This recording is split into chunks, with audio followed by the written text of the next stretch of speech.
Nick, what do you see when you look at Iowa and just their strengths and think you have to overcome tomorrow? A great offensive team. Great offensive teams give me heartburn, which I already have, so it's even worse. Their ability to shoot the ball, they're so well coached on offense. They pass it and shoot it very similar to Bellarmine, who's the best offensive team that we use. That's why we play Bellarmine every year, because the way they pass the ball and shoot the ball. The difference is Iowa has 2 low post scorers, so they create a lot of problems for you because those guys can score the ball down low, and they can make shots on the perimeter. Bohanna makes them 5 feet behind the line. I mean, he's a deep shooter. So I would say to you, getting in foul trouble to add on to that is a concern. Them putting fouls on Nasir Brooks early in this game is a big concern of mine. One thing that your players have talked about is just not liking that rebuilding label this season. They obviously aren't rebuilding, 28-6 conference tournament champs. Have you learned anything about your team this year, what you've seen from them? I would say I'm proud of them.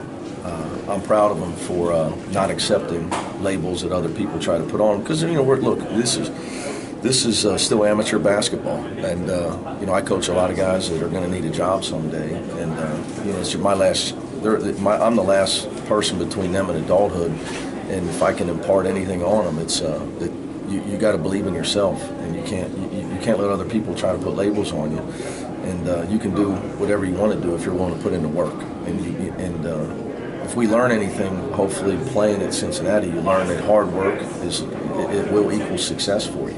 It has for our team this year.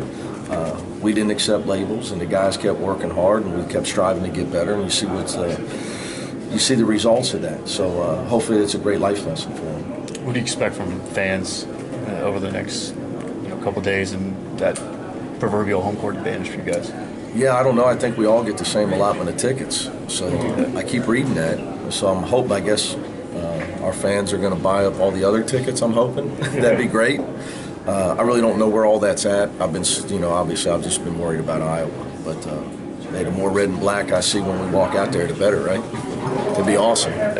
So often you've been sent out west to actually be in Ohio, right around the corner. What does that mean? How does it affect? We'll see. I would take made shots over seeding and location. We can get hot and we can get the ball in the basket, play great defense. If playing in Columbus helps us do that, then hey,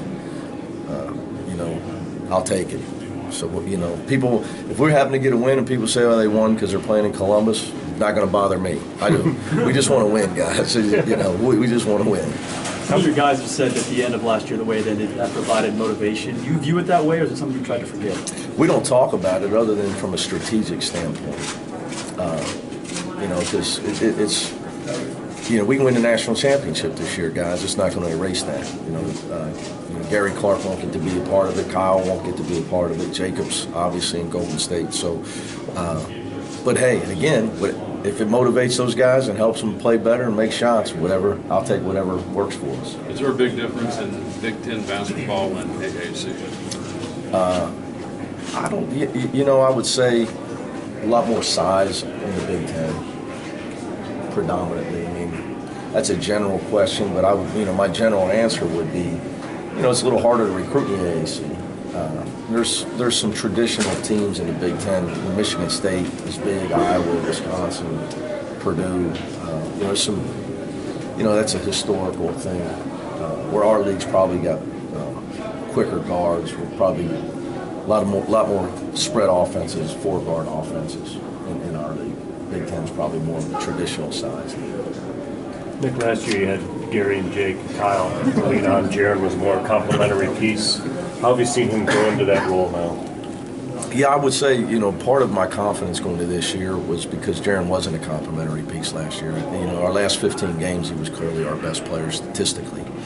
Led us in assists, led us in scoring, led us in field goal percentage.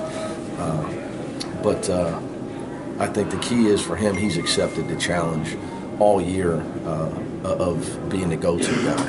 And he wants the ball in the clutch.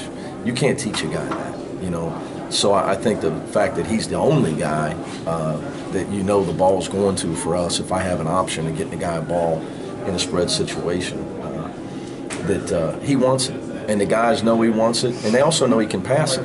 You know, he's by far our leading assist guy. So, you know, they have no problem getting him open because he's such a good passer. Do you think there's an emphasis on guys being able to create their shot more in tournament play, more so than maybe regular season? It's a good one. I think you got to have guys like that. You know, to advance, you're going to have some guys perform. You know, I always said, you know, coaching, we talk about a lot of coach stuff, and when you watch other games, you don't. So like, I'm watching Seton Hall, Wofford today, and you know, Mike Young's a great guy, but Kevin Willard's my best friend in coaching. And I'm rooting for them. You know, it's real simple. Like Miles Powell's got to play well, right? Or they're going to lose. So, you know, now I'm going to worry about execution, and you got to win. You got to find a way to win. But look, if guys don't perform, if your better players don't perform, it's hard to win. Like Trey Scott was awesome for us in Memphis. I mean, he literally averaged almost 14 points and 10 rebounds in 3 games. That's not coaching. You know, you can put guys in position. You know, guys got to perform. You know, everybody in this tournament's going to play hard, is well coached.